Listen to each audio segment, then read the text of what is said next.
Hey, everybody, I'm just letting folks in, so it'll be like 2 minutes. Thank you.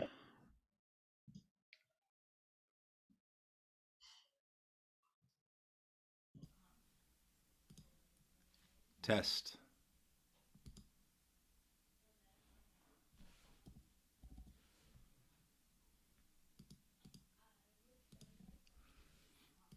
Test.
We'll be starting momentarily.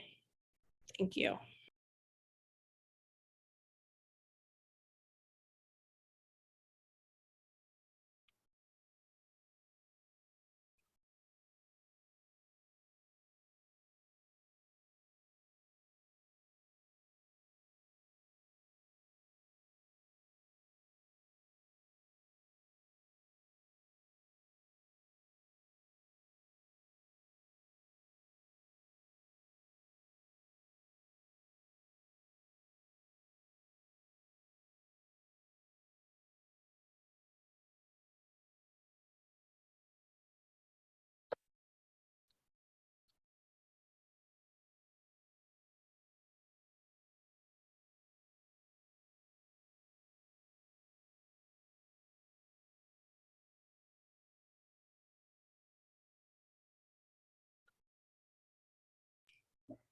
We will be starting at 7:05. Thank you.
Hi, sorry, we're experiencing technical difficulties, so it'll be another minute. My apologies.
Hi, welcome to our Culver City Candidate Youth Forum hosted by KidScoop Media and moderated by members of Vote 16. My name is Michelle Mayans, and I am the founder of KidScoop Media. We are a nonprofit that puts kids where news and events happen. I would like to thank our 5 candidates running for City Council for accepting our invitation and giving our youth the opportunity to have their voices heard in this election. Civic engagement is so important. I would like to also thank the candidates for their $135 donation each for our nonprofit. It really helps us to continue our work. We have been hosting candidate forum, youth forums for Culver City elections since 2010. In recent years, we have included the latest congressional primary and the County Board of Supervisors District 2 races as well. We are proud to say that every single city council and school board member currently serving our great city has been a participant in our forums. Youth voices matter. Thank you. Without further ado, I will hand this over to our moderators. Take it away, Miles. Hi, everyone. Sorry, you have to make us all co-hosts for us to be able to turn on our videos.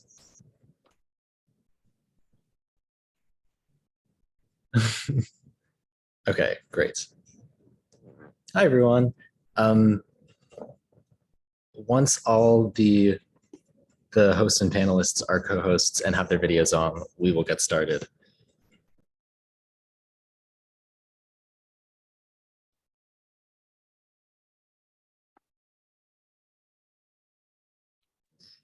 Dan and Alex and Michelle and Milo. Yeah, can't do it yet. Okay.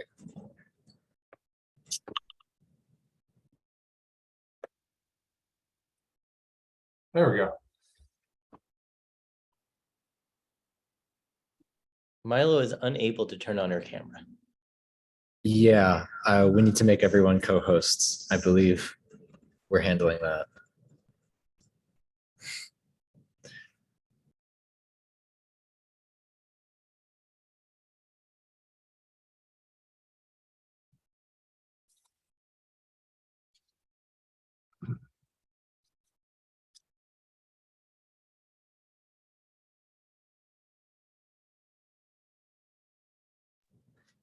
Alex, yeah.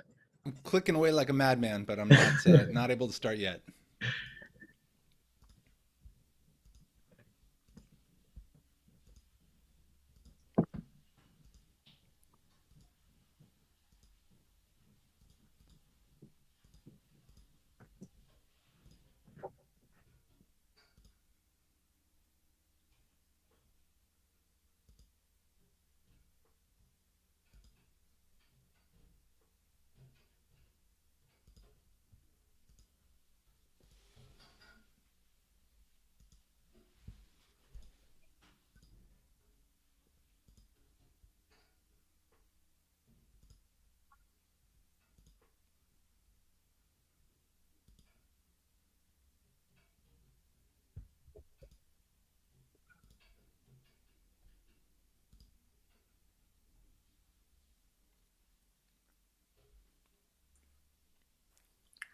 I see a message that says unable to start video, so I don't know what's going on. So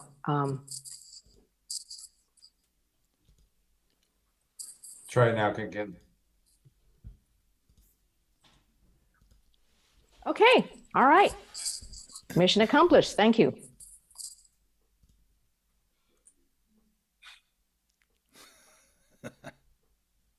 Okay, amazing. Hi, everyone. Sorry about that. So, great. I'm Miles Griffin. Good evening. We have two other moderators with me who are also going to introduce themselves. Hi, I am the second moderator. I am Michelle Zhao, and I use she, her pronouns. Hi, I'm Eva. I use they, them pronouns. I'm also a member of Vote 16. Great. Yeah, we're all seniors at Culver City High School, and we are part of Vote 16 in the campaign for Measure VY. So tonight we have 6 candidates running for Culver City Council who will be joining us. They are Dan O'Brien, Freddy Puza, Denise Renteria, Alex Fisch, Devin Yeager, and Khin Khin Gyi. The format tonight, we will have a 90-second opening statements, 60-second long answer questions, 20-second lightning round questions, and 1 section with thumbs up or thumbs down questions. There will be 4 big questions, 1 big individual question each, 3 lightning rounds with 3 questions per round, and 1 round of thumbs up, thumbs down questions with 9 questions. The order in which candidates respond will be randomized for every question, and we will let everyone know the order at the time of each question. So for opening statement, we will go in the order the candidates were introduced in. So Mr. O'Brien, Mr. Puza, Ms. Gyi, Ms. Renteria, Mr. Fisch, Mr. Yaeger. Please include your pronouns if you'd like, your education and work history, the party you are registered with, and how long you have been registered with said party. So Mr. O'Brien first, please. Hi, everyone. Thank you so much for hosting this. I'm really excited about it. Let's see. Dan O'Brien. I am no party preference. Been that way for, gosh, I don't know, at least 15 years. I am forgetting all the other questions. I'm a TV and film editor. I've been living in Culver City for 22 years. Am I forgetting anything? Nope, you're good.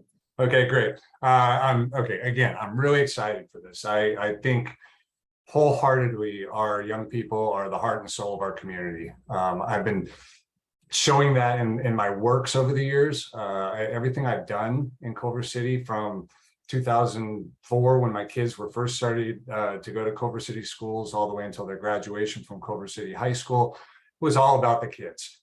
Whether it was helping rebuild the playground at Veterans Park, whether it was coaching my kids' youth sports teams, serving on the Culver City Education Foundation,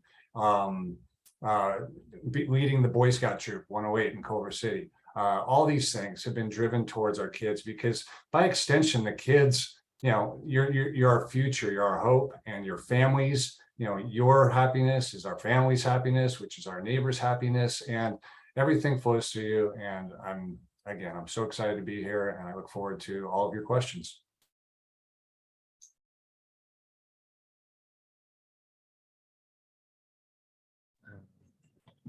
Sorry, Mr. Puza, you may go ahead. Good evening, everyone. Freddy Puza. My pronouns are he, him. I have a bachelor's degree in theater arts and a master's degree in English literature. I am a Democrat, and I've been, as long as I've been voting, I've voted as a Democrat. So, you know, about 20 years.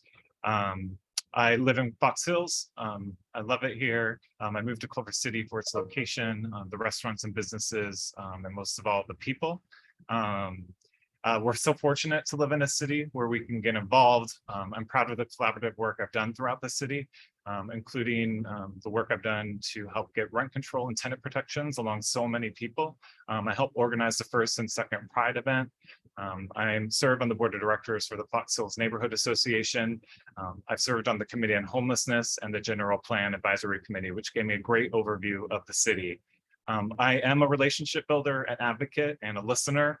In fact, I do that for a living. I work at Loyola Marymount University, and I've worked there for the past 17 years.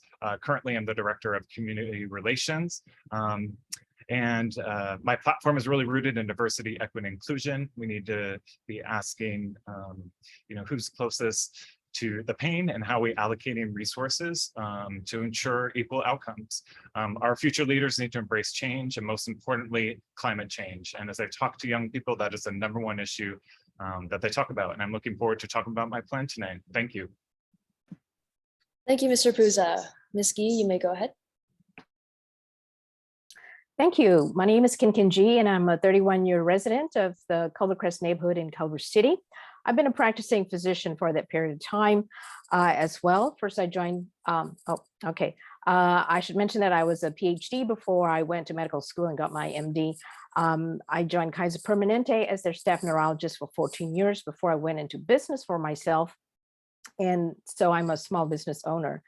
Since 2006, when our neighborhood was overrun by methane and hydrogen sulfide, both neurotoxins and greenhouse gases from the Inglewood oil field, I've been working to phase out oil operations in both Culver City and the county's portion of the Inglewood oil field. And recently, both the city and the county has activated their plans to phase out. What else have I done as an environmental activist? I've also helped save 17 trees in Media Park and save the city $1 million with that. So I am able to work out win-win solutions for you.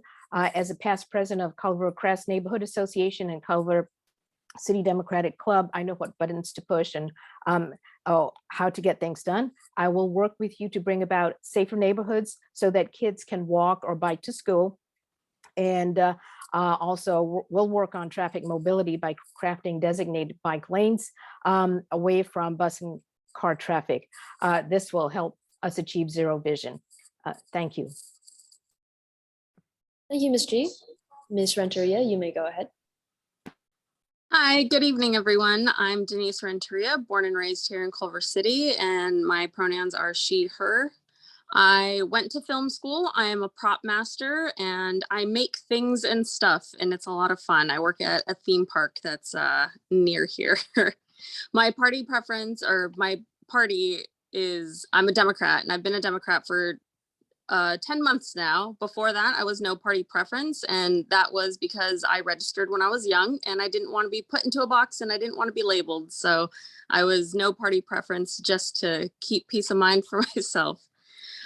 This is exciting for me because when I was a senior at Culver High, that's when I started getting involved in local politics. And that's actually where this all kind of started. I've been attending council meetings for the last 20 years, and it started as a high school assignment. I have a get things done attitude because that is what I do for work in production. So I want to bring that same attitude towards the city and bring that to city council. I'm also used to hearing criticisms from all sides and different opinions, and I work to make things go together and to build bridges and bring a lot of different ideas together to really see the best outcome. Thank you. Thank you, Ms. Renteria. Mr. Fisch, you may go ahead. Thank you, and hello, KidScoopers and people who are wise enough to come check out the best forum in Culver City. I am currently serving as a city council member. My pronouns are he, him, but anything respectfully addressed to me, I will respond to with grace. I got my high school degree in Camarillo, went to UC Berkeley and earned a bachelor's in political economy of industrial societies with a focus on the Western city. Then went to UCLA Law School, graduated there, ordered the Coif, which is top 10% of the class and was actually number 8 in the class, and in corporate finance with business law emphasis. I then I clerked for a judge for a year, an appellate judge, and then I worked at a corporate bankruptcy firm, was a partner there, and then left that to come work for the California Attorney General's office, where I prosecute civilly environmental crimes and violations. I am a Democrat. I registered as a Democrat at age 18 and spent probably a decade as a Green Party member because I felt that the Democratic Party was too carceral and was uninterested in helping working people. As I saw a change in the Democratic Party in recent years, I reaffiliated with the Democratic Party, and I will fearlessly fight for our youth. There are a lot of politicians, as we see in Los Angeles, who have failed to address systemic racism and are afraid to fight for the future that you deserve. I am not that person. I will fight for you. Thank you, Mr. Fisch. Mr. Yeager, you may go ahead. I apologize, Michelle. I came a little bit late. I was actually getting out of class. Are we doing intros or is there a specific prompt? Oh, yeah. So this is opening statement. You'll have 90 seconds. So please include your pronouns if you'd like, your education and work history, the party you are registered with, and how long you have been with said party. Okay, great. So my name is Devin Yeager. My pronouns are he, him. I am currently sitting in UCLA Law School. I am a third-year law student here. I did my undergraduate degree at UC Irvine. I graduated in 2014. I graduated in 3 years, magna cum laude, Phi Beta Kappa. I'm not going to be order the coif like Alex was. It's a very big achievement. I went to Concord High School in Santa Monica. It's a small school in Santa Monica. It's no longer there, but it used to be on Wilshire 19th. I went to Emerson Middle School and I went to Westwood Charter Elementary. So born and raised in West LA, originally Rancho Park, and then I moved to Culver City about 2 years ago. I've worked in a variety of industries. Currently, and for the last about 5 years, I own and operate a recruiting firm. So we do headhunting or job placement for lawyers. I also have a real estate business. I buy property and I fix them up. And then most interesting, I run a nonprofit in Uganda. So for the last 6 coming on 7 years, since the very beginning of 2016, January 2016, I started going to Uganda. I have a farm over there. I have a youth soccer league, kind of like AYSO, where we train kids in football or soccer. We distribute medicine. We do a bunch of cool stuff. Super fun. My wife is Ugandan. Yeah, and I'm an independent. Thank you so much, everybody.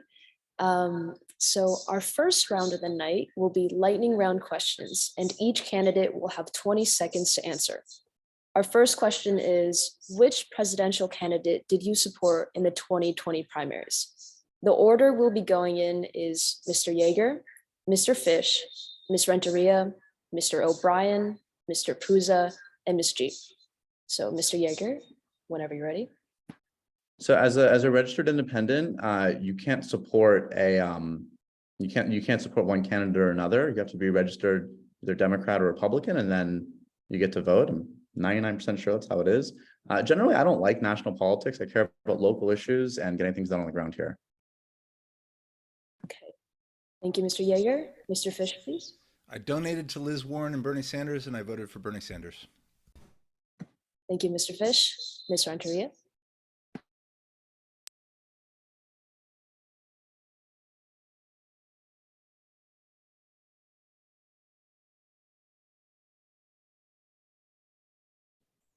Ms. Renteria, are you there?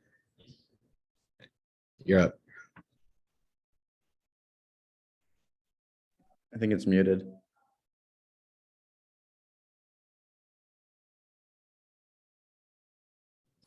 Ms. Renteria, oh, there you go.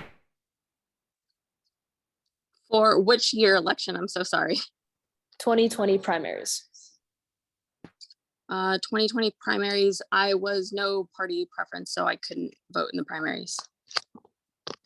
Okay, thank you, Ms. Renteria. Mr. O'Brien, whenever you're ready. I thought maybe I'm wrong. I thought I voted in that. I liked Amy Klobuchar, but in the presidential election, I voted for Joe Biden. Thank you, Mr. O'Brien. Mr. Puza, whenever you're ready. I was a big Elizabeth Warren fan, so that's who I voted in the primaries, and then for the actual election, I did support Joe Biden. Thank you, Mr. Puza. Mr. G, whenever you're, I'm sorry, Ms. G, whenever you're ready. I voted for Elizabeth Warren in the primary and then for Joe Biden in the general election. Okay, thank you. Our next question in the lightning round is, considering Roe v. Wade, do you support someone's right to a safe abortion? And we will start with Mr. Yeager again. Did you say a state abortion? Did I hear that right? A safe. Oh, safe. Okay. SAFE. That was something I don't know about. Yeah, I think women's rights are incredibly important. Roe versus the overturning Roe versus Wade has been, you can imagine, you say law school, I mean, people were turning over tables. Yeah, no, I fully support a woman's, right to safe access. It's super, super important. Thank you, Mr. Yeager. Mr. Fisch, whenever you're ready. Please vote yes on Prop 1. I totally support the right of anyone capable of giving birth, anyone with a uterus, to safe health care, including the right to an abortion. Thank you, Mr. Fisch. Ms. Renteria, whenever you're ready. As someone who chooses to be child-free, I believe it is very important to have the right to a safe abortion. Thank you, Ms. Renteria. Mr. O'Brien, whenever you're ready.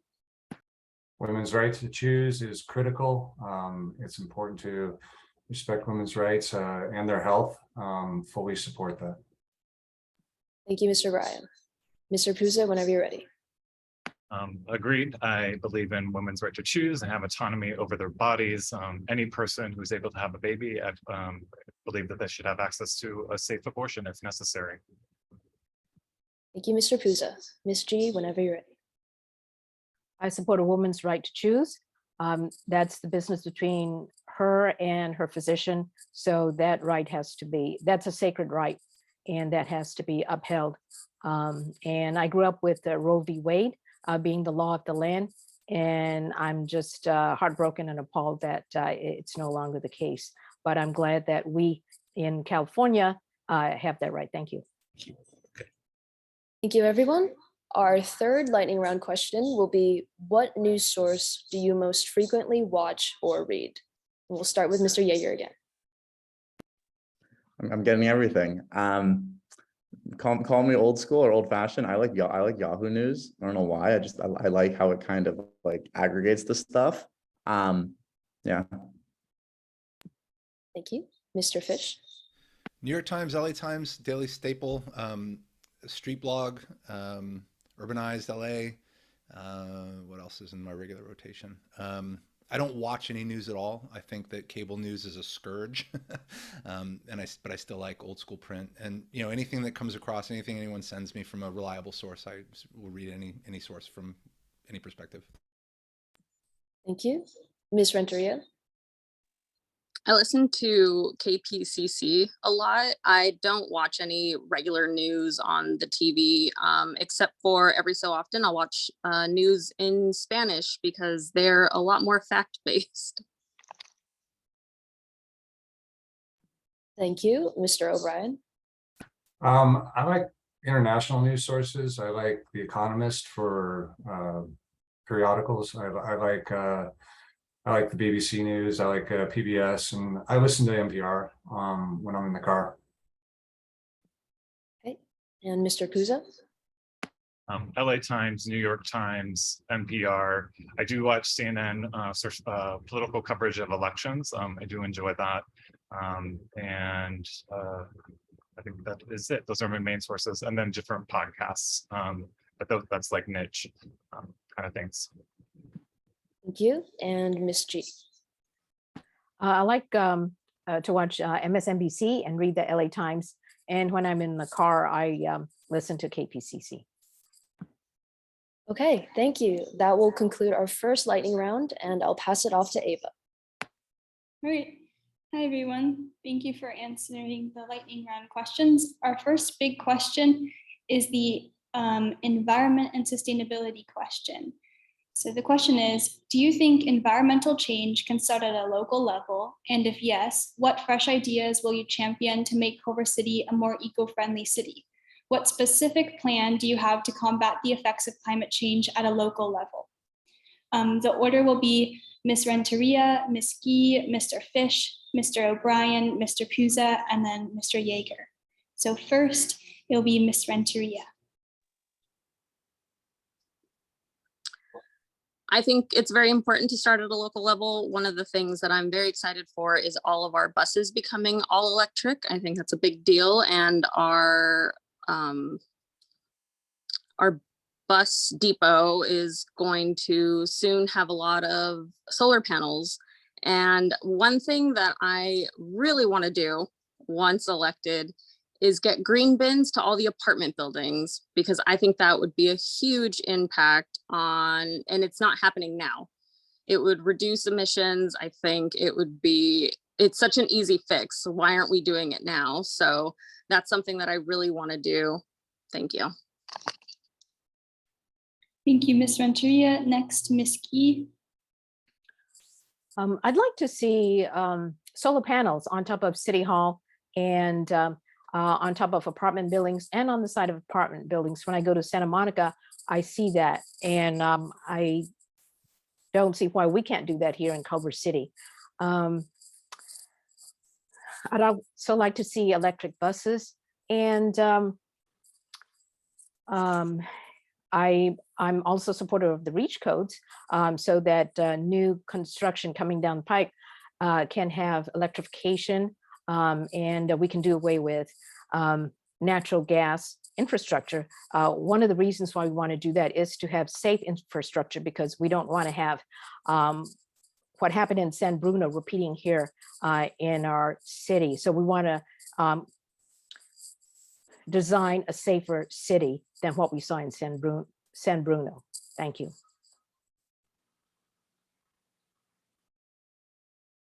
Thank you. Next, Mr. Fisch. Yeah, thank you. I mean, I think this is one of those examples where a lot of people just want to get elected and they don't actually want to lead, because local action is essential to stopping climate change. It's essential, and no one is doing it. Everyone's Green New Deal at the local level is, it's better than nothing, but it's fairly performative. We know from Nobel Prize winning scientists what local governments in California need to do. They've done the work. It is to allow urban infill. It is to insist on commercial efficiency and building efficiency. It is to reduce vehicle miles traveled. Those are the main things that we could be doing. And I'm proud that in my first term, some of the most controversial things I've done is directly advancing those things that are proven, evidence-based things to take action on climate change. And the purpose of doing that locally is to show other local leaders that it's not a sin, that your electorate will return you to office if you do the right thing. And I hope others will take that lesson. Thank you, Mr. Fisch. Next, Mr. O'Brien. Yeah, hi. I definitely consider myself an environmentalist. California leads the nation, if not the world, in many areas in environmentalism. And they actually call it the California effect. Things that happen here because we're such a large economy, other states have to do it as well. I think it's great to take their lead. We should be closing the oil fields as soon as possible. Make that giant park space. That would be the most impactful thing we could do in the soonest possible way. I think working locally, we need to incentivize our businesses to hire locally so that we have less car trips. Speaking of car trips, we've got some large commercial spaces in Culver City that we should rezone into mixed use communities where you have your home, you have your grocery store, you have all your amenities in one place, and expanding green space. While we're at it, we should expand our protected bike lane network and expand our green space. Thank you, Mr. O'Brien. Next, Mr. Puza. Like I said, climate change is the #1 issue, I think, facing the world right now, and it does happen at the local level, and I think we have to address it at the local level. The #1 way to do this is to reduce vehicle miles traveled. The Intergovernmental Panel on Climate Change also says that we can mitigate many of the negative impacts of climate change if we build housing close to where people work and play. All these issues are intersecting, so if we do that, it would be great, make a great way to mitigate a lot of these negative impacts. I do believe in solar panels. I do believe in the REACH goes of 100% electrification of new buildings. I also am really firmly, we've started the 5-year amortization plan to shut down the Inglewood oil field. We need to make sure that that happens, and then we get our partners in LA County to ensure that they shut down the rest of that. There's major implications from that, and we have to have people with backbone serving in office. Thank you. Thank you, Mr. Puza. Last, Mr. Yaeger.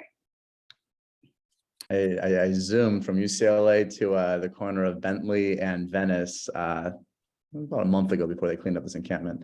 Well, in contrast to the other folks, I disagree. I do not think the way you solve climate change is at the local level. I know a lot about climate change. I strongly believe in climate change. One of my startups is seeking to build an 80 megawatt solar field in Uganda right now to replace diesel genset power generation. That is how you solve climate change. You replace dirty power generation with cleaner power generation. You know, all these solar panels have really, really gotten more efficient and are phenomenal tools. And you're going to see them, government policies or not, they're going to be taking over just because they've gotten so much more efficient in the actual science. But it doesn't make sense to force us to drive in these little bus lanes and, not be able to have like heaters in our bathroom when China is just massively polluting. You need to stop China from massively polluting, and that's not going to happen at the local level. I'm sorry. Thank you, Mr. Yeager. I'll pass it back off to Michelle. Hey, thank you, everyone. So our second big question of the night, let's talk about money. How are you financing your campaign? And can you tell us if you take money from developers, corporations, oil companies, or police unions? And if yes, who?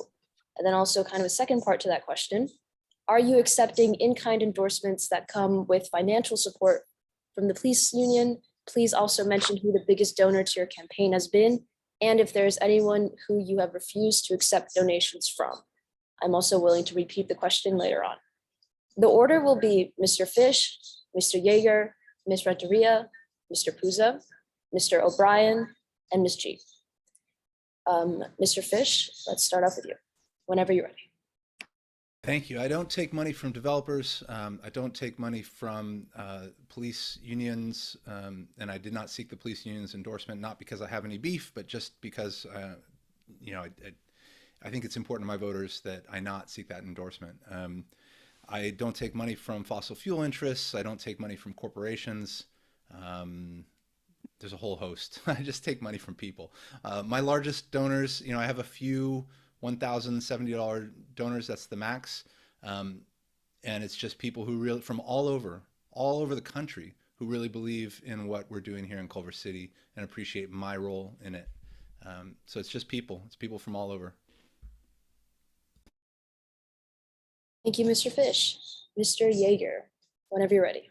No, nobody from the other side of the country is giving me any money, not yet at least. So I think I'm pretty different than the other folks. I'm pretty much self-funded. I put $8,000 into my campaign. Gotten a few little donations here and there, but nothing significant. And truthfully, I don't think I need to raise more money. About half of that money went towards signs. Other half went towards some government fees, a little bit on Google AdWords, things like that. There's still $1,000 or $2,000 in the account. Hopefully it lasts. And I think that shows that I believe in what the message that I'm talking about. I believe in this community. I think that I have the solutions, and I'm putting my money where my mouth is, and trying to raise this community up to the standards that it deserves. Things like what you see behind me do not belong on our streets.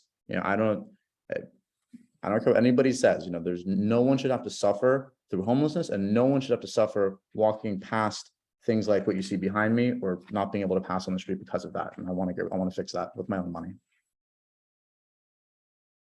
Thank you, Mr. Yaeger. Ms. Renteria, whenever you're ready. I put $100 into my own campaign because that's how much I needed to open the account. And then from there, everything else has been raised by community members, and I've gotten as little as $5, and people have maxed out at $1,070. And everything that I've raised has come from the community. I have also been endorsed by Latinas Lead, and they have donated some money, and a few other political PACs have donated as well. And then I have not taken money from any oil, any police, what were the other ones? Developers, and I think that might be it. Thank you, Ms. Renteria. Mr. Puza, whenever you're ready. Yeah, I'm running a people-powered grassroots campaign. I'm not accepting any contributions from developers, the fossil fuel industry, vaping or tobacco industry, or law enforcement organizations. So all of the monies from those particular people. So I think that short and sweet answer to that. Thank you, Mr. Puza. And Mr. O'Brien, whenever you're ready. Hey, so the no's are oil companies and corporate health entities. As far as where I've received my funding, it's from Culver City stakeholders. I started campaigning in January, reaching out to as many people. That includes residents, that includes business owners, large and small. That includes developers. I don't think that, and developers is a really broad term. There's architects, there's property owners, there's designers, and a lot of them are residents. So I've accepted anyone's donation from all of those categories with no quid pro quo, telling them that our residents are first primary, and we all need to have a seat at the table to make this a better city. And I think I have a really broad base of support. Thank you. And lastly, Ms. G. I run a pretty much grassroots campaign. I have not sought or received any donations from fossil fuel or insurance industry or the pharmaceutical industry for that matter. And I have not sought endorsements from the police, CCPOA, Police Officers Association. Basically, it's a grassroots campaign where my neighbors and friends contributed to my campaign. And some of those friends include neurologists, because I'm a neurologist. So that's my circle, donor circle. I should mention that there was one a donation from a nonprofit developer, but we do need to work with nonprofit developers to build affordable housing. So as a member of the Advisory Committee on Housing Homelessness, we are tasked with developing housing for affordable housing. Thank you. Thank you, Ms. G. And I will pass it back to Ava. Okay, we are now going into a lightning round. These questions will be asked by kid correspondents from CCUSD elementary and middle schools. The order of the candidates will respond goes as follows: Mr. O'Brien, Ms. G, Mr. Yaeger, Ms. Renteria, Mr. Puza, and then lastly, Mr. Fisch. So our first question is from Milo.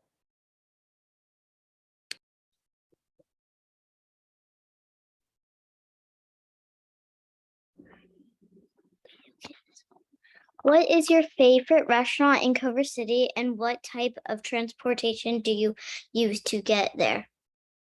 Oh man, I don't want to offend anyone. I love a lot of Culver City's residents, but I think I would be lying if I didn't say Old Fellows is the place where I'm most commonly seen. I get around either on foot, on bike, or car, depending upon, I guess, the speed in which I need to get there, and whether or not I'm carrying a lot of stuff with me. Ms. G. Sure. I'm happy to say that we usually celebrate our anniversaries and birthdays at Akasha, but I'm also partial to Ugo as well. We like to park our car in the back of the post office and then walk down so that we get a little exercise put into the measure as well. So that's our story. Thank you. Mr. Yaeger. I'm getting hungry hearing about all these restaurants. I love to eat. As of lately, Jenga, the Jamaican place next to Oddfellow, really good. If you haven't been there, really good, especially if you like spicy food. Fire jerk chicken. And I drive there. I try to avoid the bus lane, and I park, underneath Salt and Straw, and then I walk over to Jenga and I get some ice cream after. Thank you. Ms. Renteria. Some of my staple go-to restaurants are Tito's Tacos, Grand Casino. And one of my recent favorites is Allegra Cafe on Sepulveda. I've been going there pretty often and I keep finding things that I like. I travel by foot, bike, or car. Right. Next, Mr. Puza. My number one go-to is Chica's tacos. I love Mexican food. I love tacos, and I always get the nachos and then 2 tacos. I love it because you get a giant jalapeno, and the margaritas are good as well. And then I usually either take my car, mostly bike. Thank you. Mr. Fisch. One of the nice things about not taking any corporate donations is I don't have to worry about offending anybody. So it's lately it's been Cafe Vita, with the family, and we either walk or ride our bikes or drive depending on where we're headed next, or if if it's a day trip or just going out and back. But we are blessed with many great restaurants here in Culver City. All right, thank you. Our next question is from Kyla. The order will be the same. So starting with Mr. O'Brien after Kyla asks her question.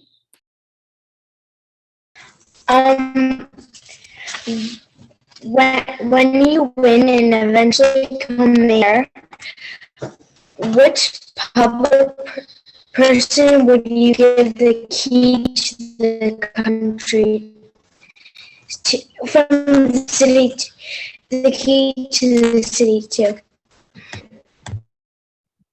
I'm sorry, the quality of the audio is really bad. I didn't quite get that. Do we have it text in writing? It's a big delay. When you win eventually.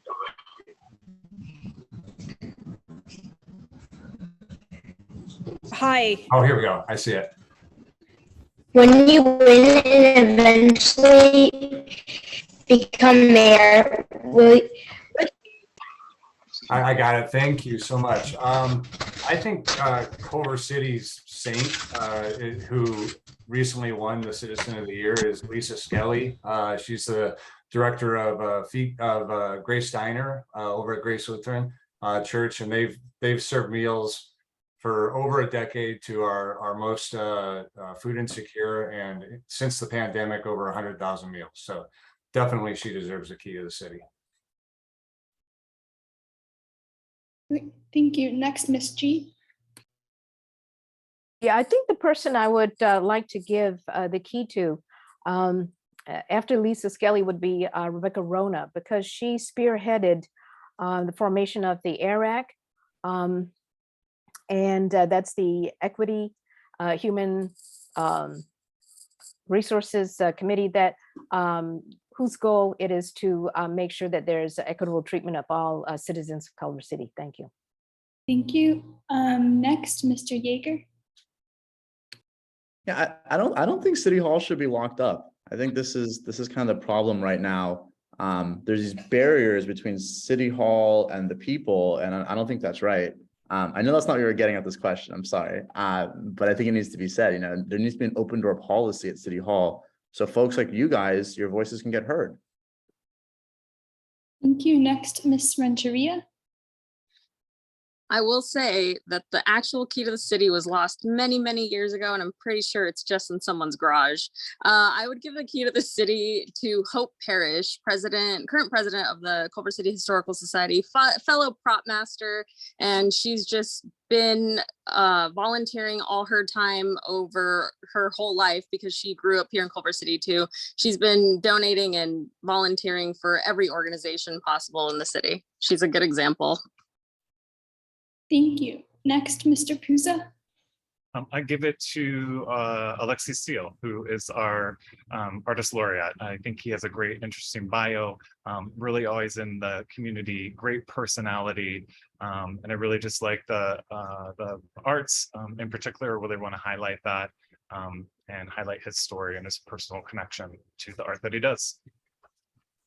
Thank you. Last, Mr. Fisch. Thank you. When I was mayor, I awarded Citizen of the Year to Lisa Skelly, and it was a great decision, great answer there. If I am reelected, if I'm counting right, I won't get to be mayor again, which is fine. But if I were, I would give the key to the city to all of the members of the Culver Palms United Methodist Church, who deserve almost all the credit for the 95 units of very low income housing that's going to be constructed there. Great, thank you. Our next question is from Kenny, and the order will be the same.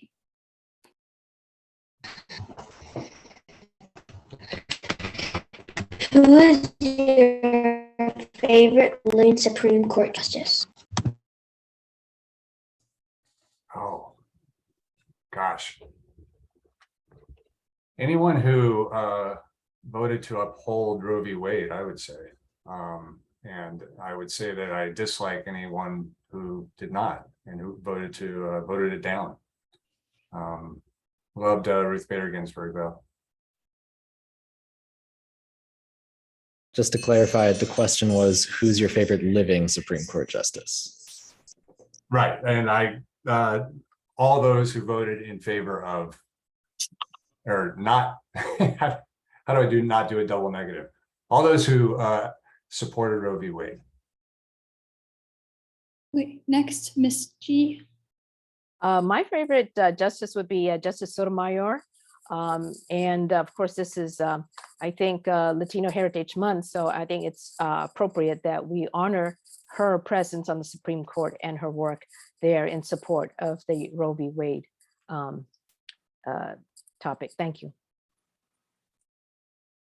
Next, Mr. Yeager. All right, I know I might not win some friends with this one. I like Gorsuch. I think he kind of like flipped the switch on people. People thought he was going to be like such an arch conservative, and certainly he has been on some issues. But he's also an environmentalist. It kind of puts his own beliefs and philosophy, above politics, which is really what the Supreme Court's supposed to do. It's not supposed to be a political organ. Am I out of time? Thank you. Sorry. Next, Ms. Venturia.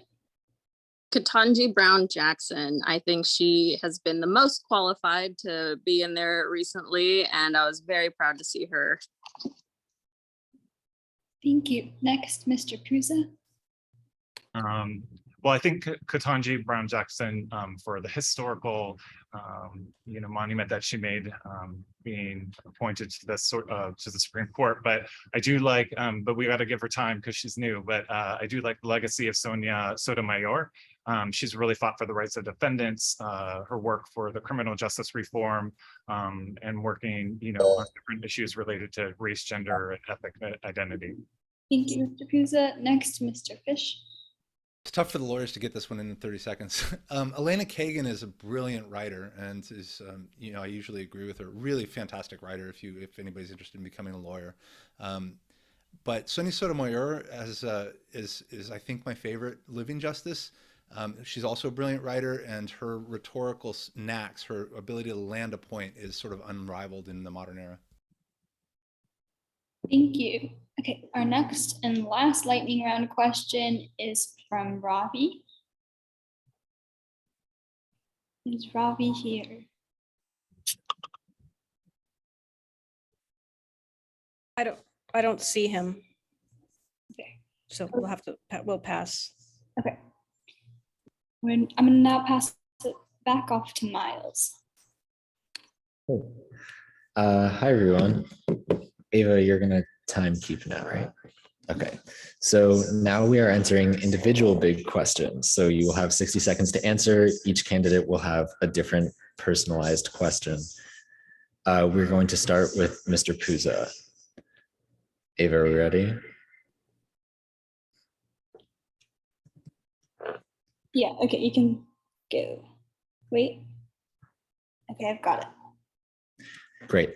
Okay, so Mr. Puza, some more moderate or conservative Culver City residents are concerned that your progressive beliefs will be a continuation of Daniel Lee's controversial policies. How do you plan to balance your more progressive beliefs with the beliefs of more moderate or conservative residents whom you will also be representing?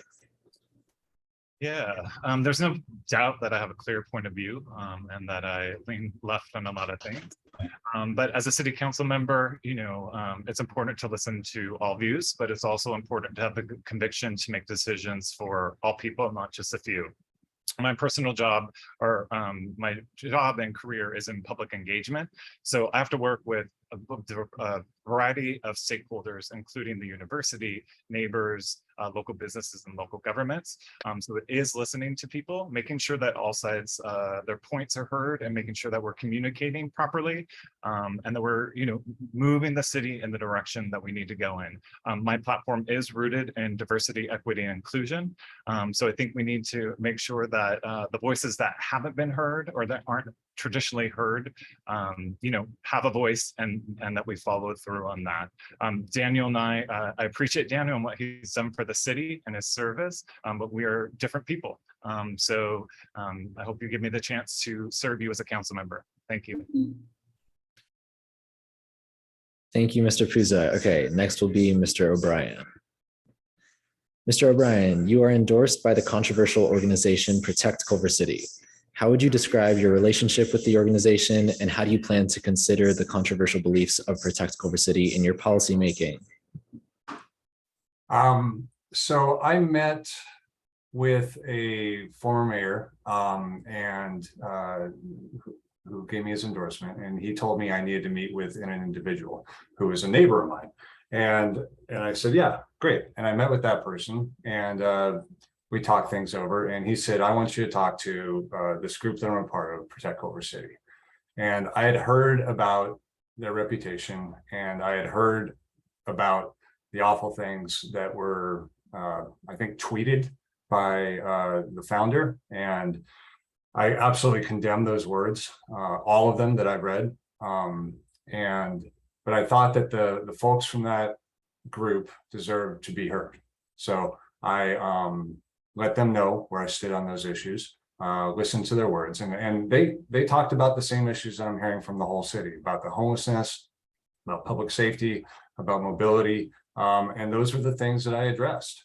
And I mean, if addressing those is, thank you.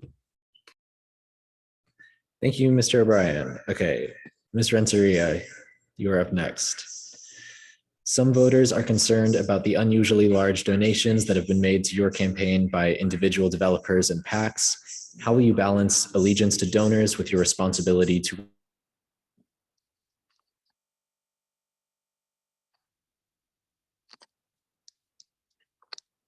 give me like 5 seconds. What happened? We lost you, Miles. Sorry, 1 second. We're all in the same office. That's why all of us are in the dark. Okay, we're good. Sorry about that. Our lights went out for a second. Ms. Renteria, I'm going to repeat your question. So some voters are concerned about the unusually large donations that have been made to your campaign by individual developers and PACs. How will you balance allegiance to donors with your responsibility to represent the people of Culver City? So the large amounts made by PACs have not been directly donated to my campaign. Those are independent expenditures, so I have nothing to do with that. I didn't know that was going to happen. All the mailers that have come to everyone else have also been a surprise to me. So I have not promised anyone anything. And my entire campaign is about listening to the community, and everyone in the community has a seat at my table. I am not weighing one over another just because of a dollar amount. Thank you, Ms. Renteria. Okay, Mr. Yaeger, you're up next. As a non-Democrat running for Culver City Council in a majority Democrat city, how do you plan to balance the democratic beliefs of many Culver City residents with your own? And are there specific areas that you plan to not balance those beliefs? How long do I have?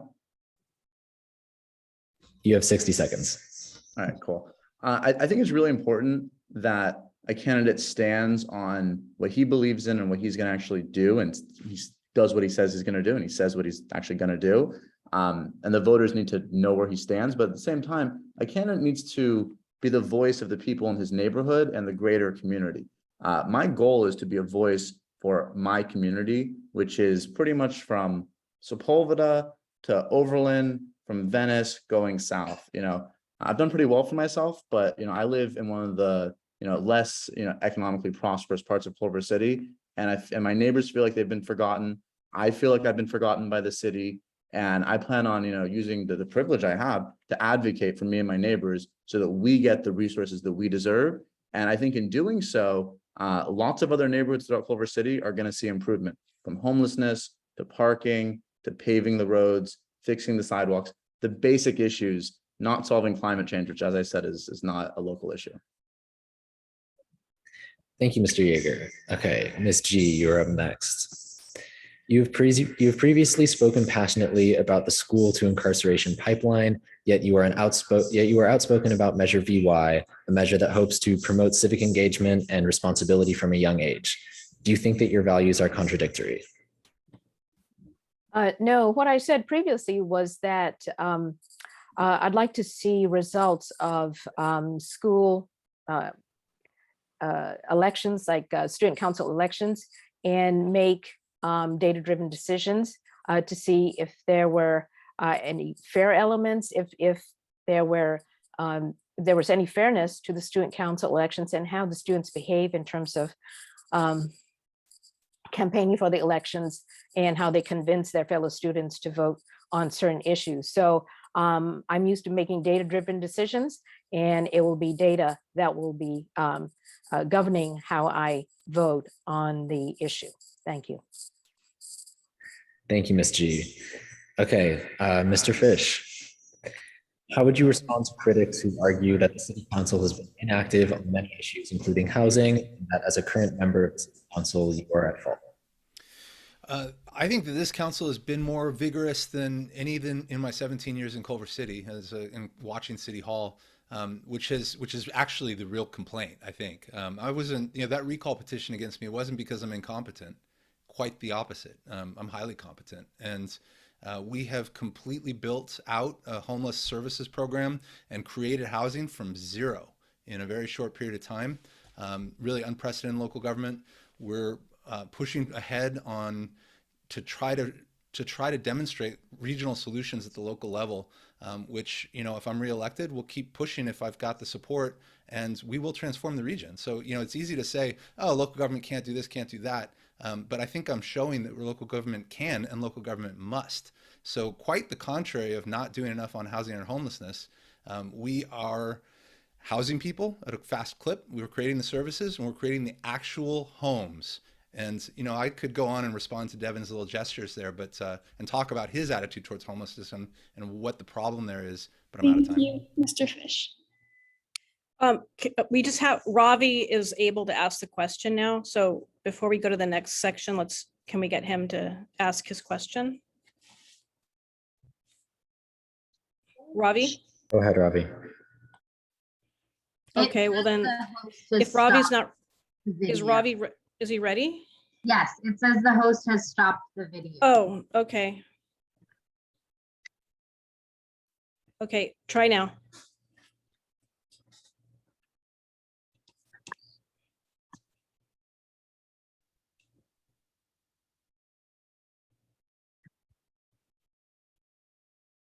Hi, I'm Ruby.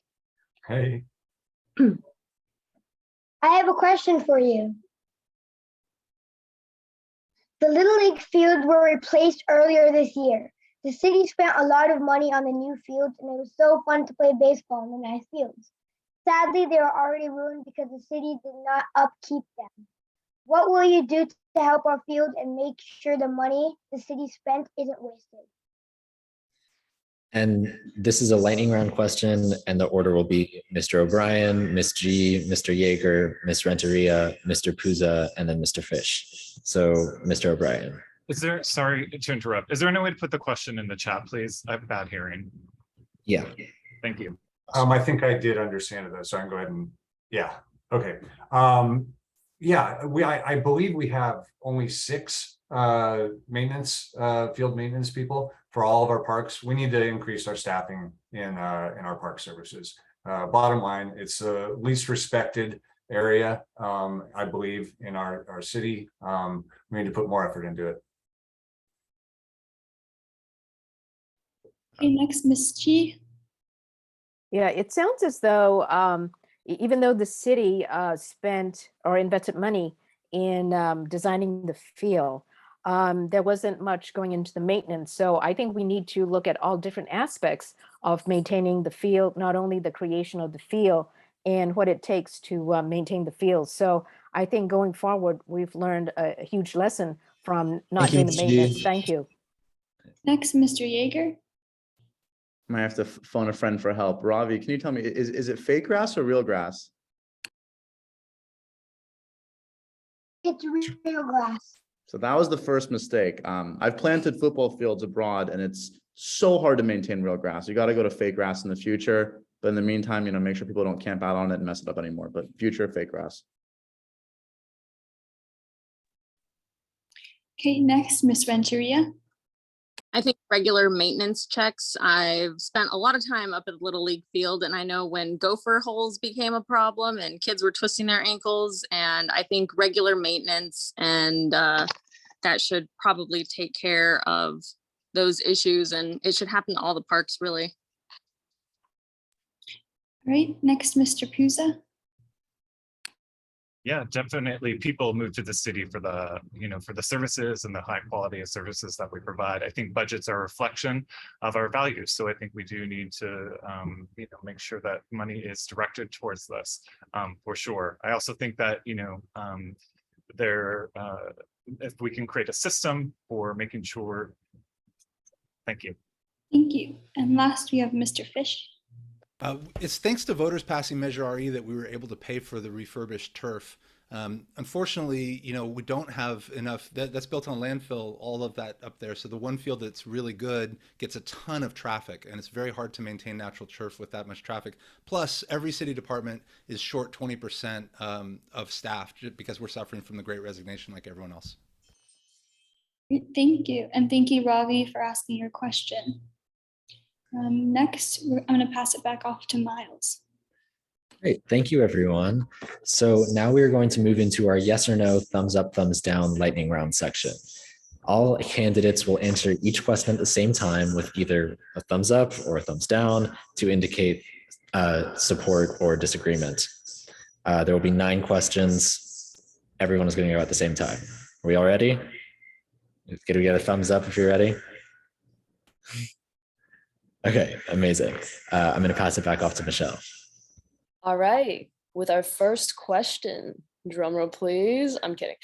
Do you support the Electoral College? Please also make sure you're doing either a thumbs up or a thumbs down. Thumbs sideways are not counted. Okay. Great. Okay, thank you. Our next question. Do you believe in reforming Culver City policing in any capacity? Sure. Thank you. Is gerrymandering a problem?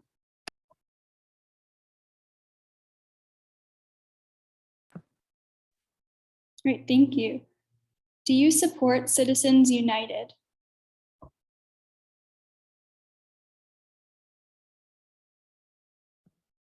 Thank you. Do you support transgender people using the restroom of their choice and/or sports leagues of their choice?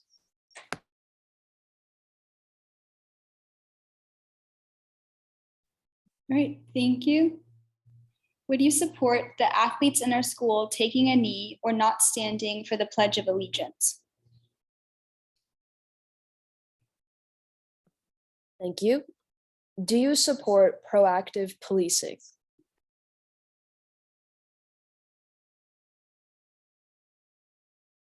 And to clarify, Mr. Puza, that's a thumbs down? Okay, thank you. It's a thumbs down, but yeah. Right, This is a thank you. yes or no, so it's a no, just to be clear. All right, our next question. Students don't support security guards searching without a cause. Would you support not allowing that? Could you repeat that, please? Yeah, sorry.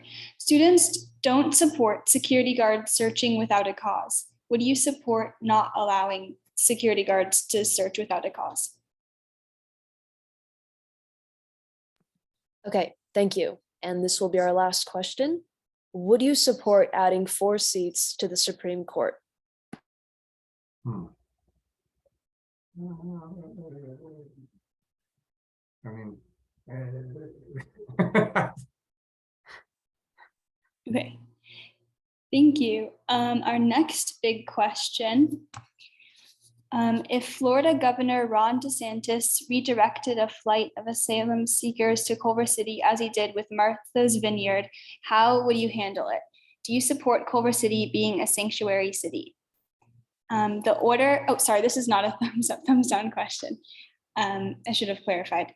The order is Mr. O'Brien, Mr. Puza, Ms. Renteria, Ms. Gyi, Mr. Yeager, Mr. Fisch. So first, Mr. O'Brien. I get to go first on everything. Yeah, I believe I support that. I mean, you know, it's got to be looked at.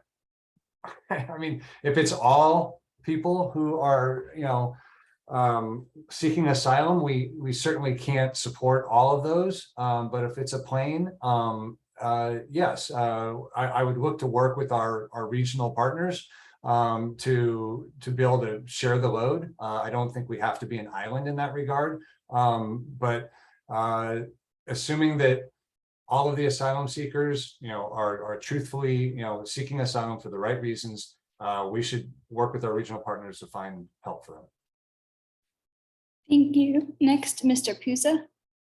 I'm so proud that Culver City is a sanctuary city. I helped, you know, again, with a lot of people, but I was a part of that push to make it there. I don't think that the Ron DeSantis should have used the money that it did to send people there. But I think that we need to make sure that Culver City is doing its part in the ways that we can to make sure that people can come here and be safe and find a place to stay. I think that just having basic needs met are an important part of a policy that we should have at the city. Thank you. Thank you. Next, Ms. Renteria. So as Freddie said, Culver City is a sanctuary city, and I would be accepting of people and providing a safe place for them to stay. Thank you. Thank you. Next, Ms. Gyi. I'm an immigrant who came to this country as a teenager with my parents. So I would be accepting the folks if Mr. DeSantis were to send a plane load. I would welcome them with open arms. We are a sanctuary city. And I would reach out to our partners at the county, state, and federal level for funding, because traditionally immigration is a federal issue. So they have the funding, and we need all their help in making sure that we have wraparound services with regard to the treatment of their health and placement and job training, et cetera. So I would I would welcome with open arms any federal government grant that we can have coming our way. Thank you. Thank you. Next, Mr. Yeager. Yeah, it's tricky. My wife is Ugandan. I'm dealing with immigration stuff right now. We have a petition, for alien spouse, whatever thing going on. It's a form like I-129. It's a big pain in the butt. I do construction. I employ a lot of workers at my place right now doing construction. I'm sure some of them are undocumented. That's just the reality. It's ironic. We have a shortage of workers right now. But we're trying to push people out. Again, these are national issues, not local issues. I thought it was really mean how you had a plane flown to Martha's Vineyard. I mean, that's just like, it's just cruel. Like, I'm thinking island, come on. I don't know. I'd probably send the plane to Washington, put pressure on the DC people to find a better solution for immigration. We should have either open borders or much better immigration policy here, but it's not going to be the local level, it's national. Thank you. Next, Mr. Fisch. This is a particularly pointed example of a theme that runs through any political campaign, and especially right here in Culver City, where we all know each other and are on the record with this stuff.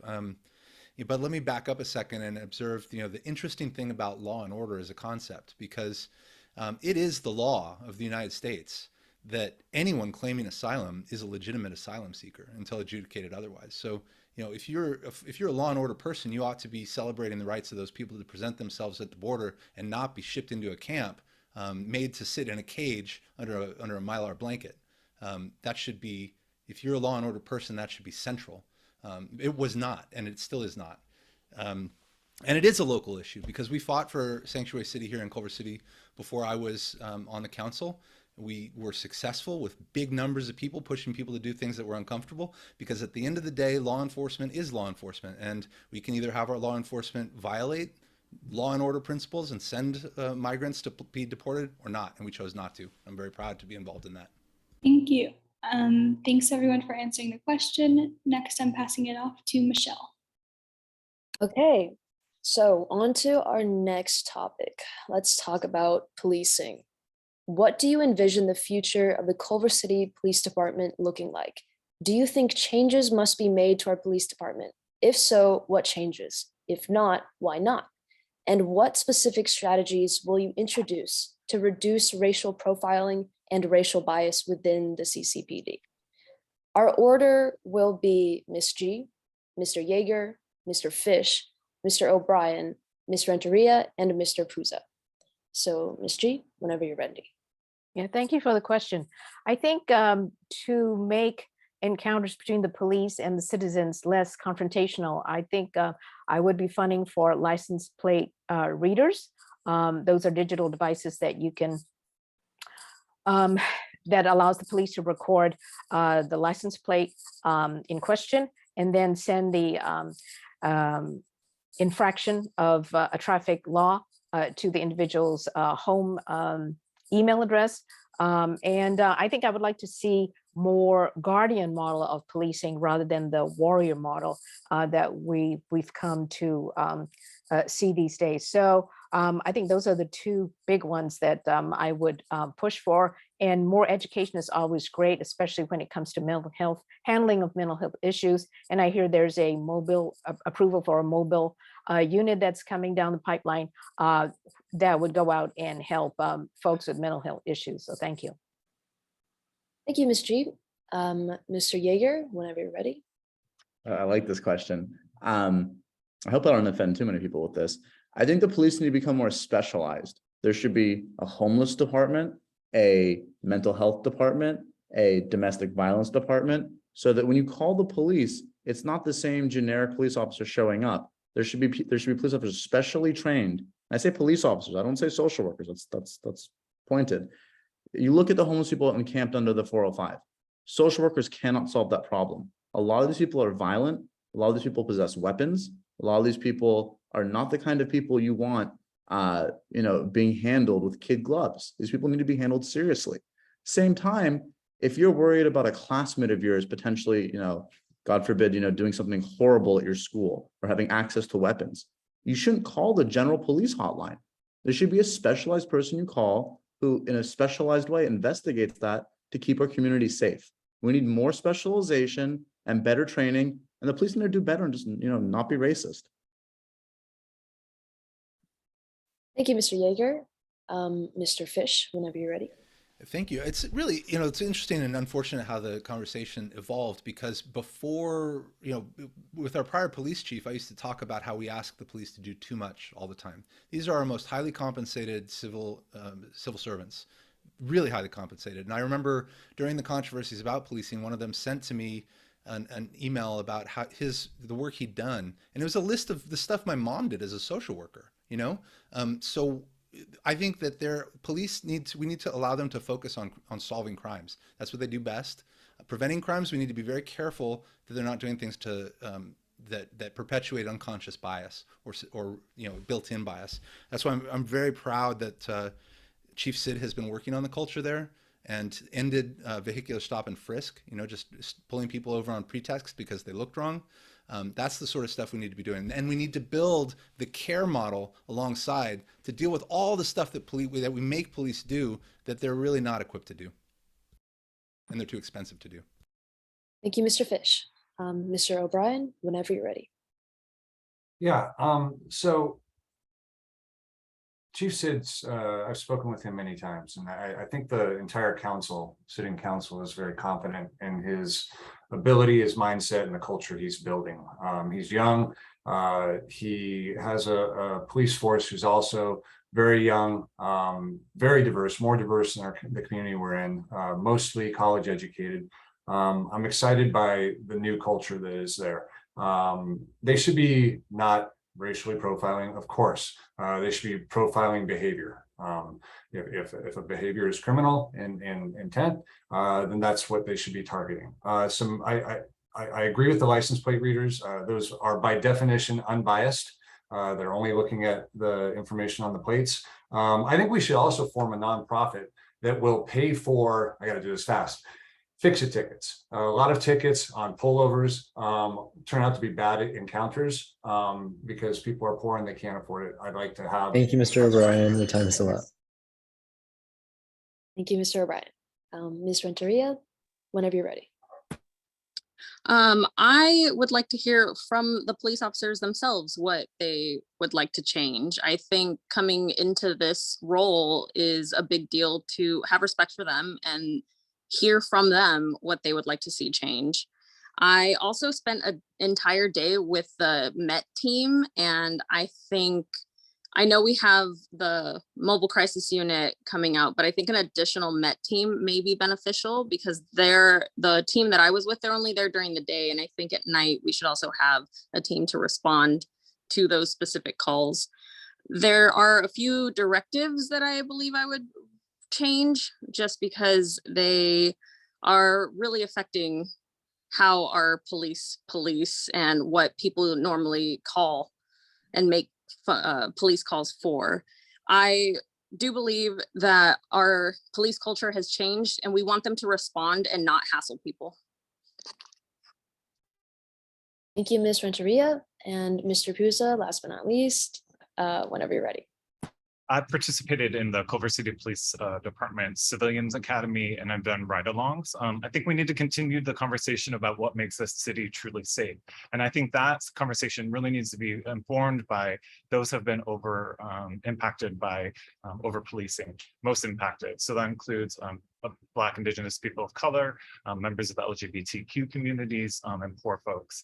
There are three things that I think that we should definitely do. One is to make sure that we support the launch of the Mobile Crisis Intervention Unit.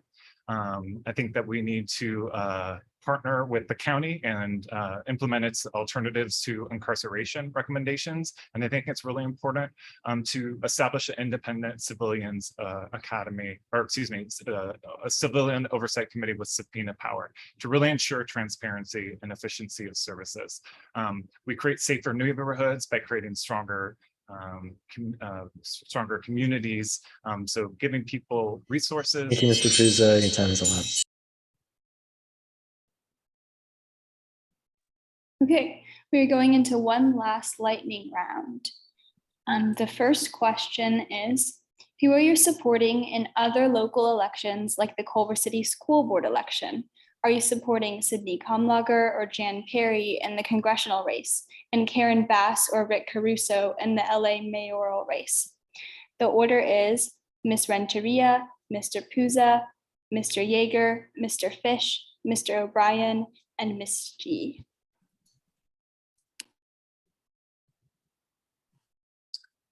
I support Karen Bass. I think the work that she does is really important. I would also support Jan Perry. I really like her and I've had opportunities to meet her. And for school board, I haven't made any decision, and I still haven't made any decision for, you named another one. Congress, I believe. No, Senate. I can't remember, but You answered it. for the other.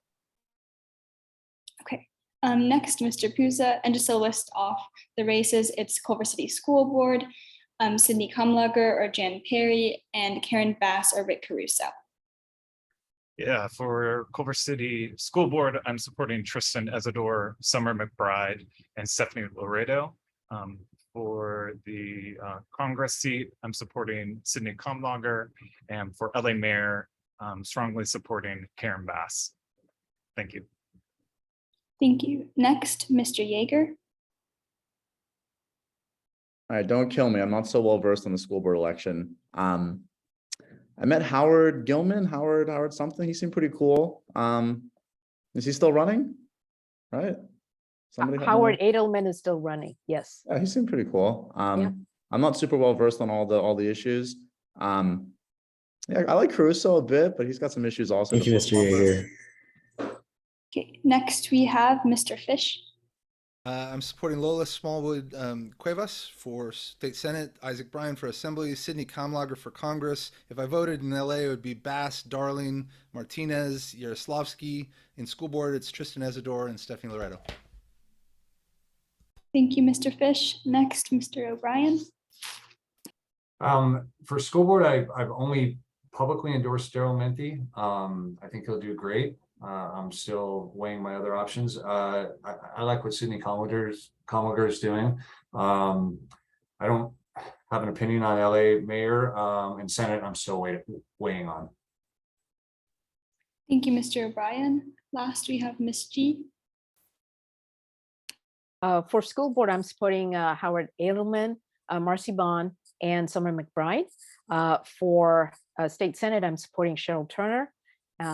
Let's see, for LA mayor, I haven't decided because I can't vote in LA race anyways. And looks like I'm out of time. Thank you. Thank you. Michelle has the next question. Okay. So this question is, what's your favorite nonfiction book and why? So what are you reading at the moment? And we'll start off with Ms. Renteria. One of my favorite books is Love, Lucy. It's Lucille Ball's autobiography. She is a huge inspiration to me. She was the first woman to run a studio, and every man that worked for her said that she ran that studio with an iron fist. And I think that takes a lot of guts. Thank you, Ms. Renteria. Mr. Puza, whenever you're ready. Was it a nonfiction or? Yes, nonfiction book. Oh God, Affordable Housing by Shane Phillips is a really good book. It is by my dresser, and I read it every night, just thinking about the different ways to create affordable housing. Thank you, Mr. Puza. Mr. Yeager, whenever you're ready. I have a stack of books like this high next to my bed. I've read all of like 20 pages of each. One of them is Carbon Crunch, really, really good environmental economics book about kind of the future of our energy supply and climate change and what's needed to fix it. I forget the author's name, it starts with a D. I'm also reading Hunter Biden's book. I think that counts as nonfiction.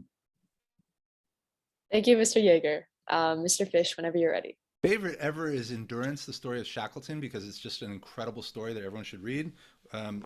Favorite nonfiction recently is Shane Phillips' Affordable City. I just happen to have these.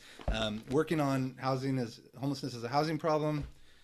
Better Buses, Better Cities. And I just got this today, met the author at the Arts Walk and Roll, and this came in the mail today. It's Common Ground about housing in LA. Thank you, Mr. Fisch. And then Mr. O'Brien, whenever you're ready.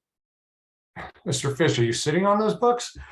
After the 2020 elections, I felt like I really needed to dive into the Constitution. So I can't remember the names of the books, but I read 3 different books on the Constitution. And I feel very much more educated and aware of how it all works. Thank you, Mr. O'Brien. Ms. G, whenever you're ready. Yeah, I would say that it would be the Hacking of the American Mind by Robert Lustig, who's a pediatric endocrinologist.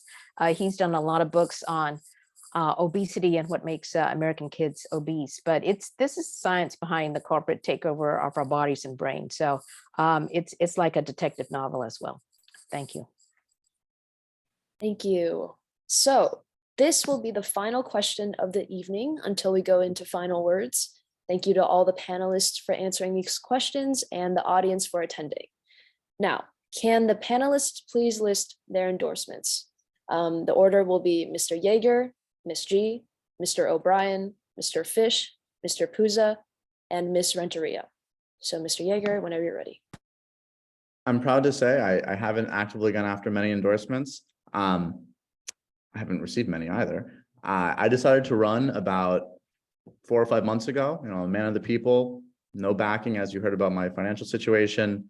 I'm just talking to people, getting my message out there. I think it's going to connect with people, and you know, I have my own voice, and you know, I'm not being pushed one way or another by any organizations. Thank you, Mr. Yeager. And sorry to clarify, I did skip a question in the lightning round, but we can go back to that after our endorsements. So Ms. G, whenever you're ready. Yes, I've been endorsed by the Americans for Democratic Action, the Southern California chapter, the Heart of LA Democratic Club, which is a feminist Democratic club, the LA County Democratic Party, and the Greater Los Angeles Realtors. So those are my endorsements. Thank you, Ms. G. Mr. O'Brien. Yes, I've been endorsed by 14 former Culver City mayors, sitting council members Joran Erickson and Albert Vera, over 24 current and former city commissioners and committee members, 9 current and former school board members, the Culver City Chamber of Commerce, the Culver City Police, and the Culver City Fire. I think that's it. Thank you, Mr. O'Brien. Mr. Fisch. Thank you. My major endorsers are Los Angeles County Supervisor Holly Mitchell, State Senator Sidney Kamlager, State Senator Scott Wiener, Assemblymember Isaac Bryan, Assemblymember Alex Lee, my colleague Councilmember Yasmina Mani McMorrin, School Board Trustee Kelly Kent, School Board Trustee Paula Amazola, former Culver City Mayor Megan Sally Wells, former Culver City Mayor Andrew Weissman, former Culver City Mayor Gary Silberger, former City School Board Trustee Barbara Honig, Carla Silberger, Stephen Schwartz, former Los Angeles City Controller Rick Tuttle, Los Angeles City Council Member Mike Bonin, Long Beach Council Member, former and immediate former past president of Southern California Association of Governments Rex Richardson, Santa Monica Council Member Gleam Davis, West Hollywood Council Member Lindsay Horvath, West Hollywood Council Member John Erickson, Burbank Council Member Nick Schultz, the Los Angeles County Federation of Labor, Los Angeles League of Conservation Voters, the Culver City Firefighters, SEIU UHW, Westside Young Democrats, Streets for All, Southwest Carpenters, Abundant Housing Los Angeles, Culver City Democratic Club, Stonewall Young Democrats, and the Sierra Club. And I'm not going to list all of the current appointed officials of the city, but many people and many of my neighbors. Thank you, Mr. Fisch. And Ms. Renteria, whenever you're ready. I've been endorsed by Heart of LA Democratic Club, Latinas Lead, the Culver City Chamber of Commerce, Culver City Neighbors United, BizFed PAC, Greater Los Angeles Realtors Association, Vice Mayor Albert Vera, current council member Joran Erickson, and I have been endorsed by 8 former mayors of Culver City, including Jim Clark, Jeff Cooper, Paul Jacobs, Mihal O'Leary, Ed Wolkowitz, and others. I've also been endorsed by current and former commissioners and committee members in the city, and a lot of just community members, my neighbors and friends. Thank you, panelists. And I'll hand it back off to Ava. We're going to finish off our last lightning question. Oh, did you want to do me? Oh, I'm sorry, Mr. Puza. Yes, go ahead. No worries. Yep. Thank you. I'm sorry. Totally no worries. I'm proud to have been endorsed by LA Supervisor Holly Mitchell, Assembly Member Isaac Bryan, LA Council Member Mike Bonin, 3 out of the 5 current Culver City Council members, 3 out of the 4 current school board members, many former mayors and school board members, Seppi Shine, John Erickson, and Lindsay Horvath of West Hollywood, Pam O'Connor from City of Santa Monica, dozens of board, commission, and committee members, Honor PAC, Equality California, Culver City Democratic Club, Victory Fund, Abundant Housing LA, Stonewall Young Democrats, Southwest Carpenters, Westside Young Democrats, Sierra Club, Los Angeles League of Conservation Voters, SEIU, United Healthcare Workers, Streets for All, Stonewall Democratic Club, and you can go to my website to see all the other endorsements. Thank you. Thank you, Mr. Puza. And now I will pass it back to Ava. Thank you all for listing your endorsements. Okay, our last lightning round question. Voting rights have been expanded many times throughout history. Restrictive measures, including property requirements, gender restrictions, competency and literacy tests, and certain age restrictions have been removed. Given the fact that the part of the brain responsible for long-term decision-making is fully developed by the age of 16, in addition to this knowledge of past voter enfranchisement, and the fact that people of all housing statuses, socioeconomic levels, and education levels are allowed to vote today, do you support Measure VY? The first candidate to respond is Ms. Renteria. I don't support it. And that's coming from someone who was interested in politics and local government pretty early on. I just think it's something you get when you're 18. Just wait, don't push adult responsibilities too quickly when you're a teen. I do think that hearing from teens is important though.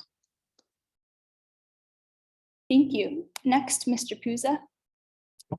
Yeah, obviously this is going to be up to the voters, but I'm proud to support Measure VY. I think we should always be including people, be inclusive as possible in our efforts to increase voter participation. There's always been fear and hesitancy when a new group is being enfranchised, as you mentioned, whether it's Black Americans, women, or when the voting age was moved from 21. Thank you, Mr. Puza. Thank you. Oh, thanks. Next, Mr. Yeager. Yeah, you know what?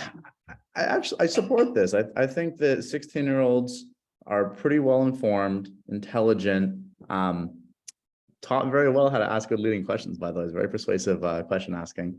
I think there should be some barriers though. I think they should like take a test or something. But if they want to go to like school on a Saturday and take a test and show that they're dedicated, let them vote. Why not? Thank you. Next, Mr. Fisch. I support Measure VY. I usually send people to the Vote 16 advocates because they make the case so well. They prove it.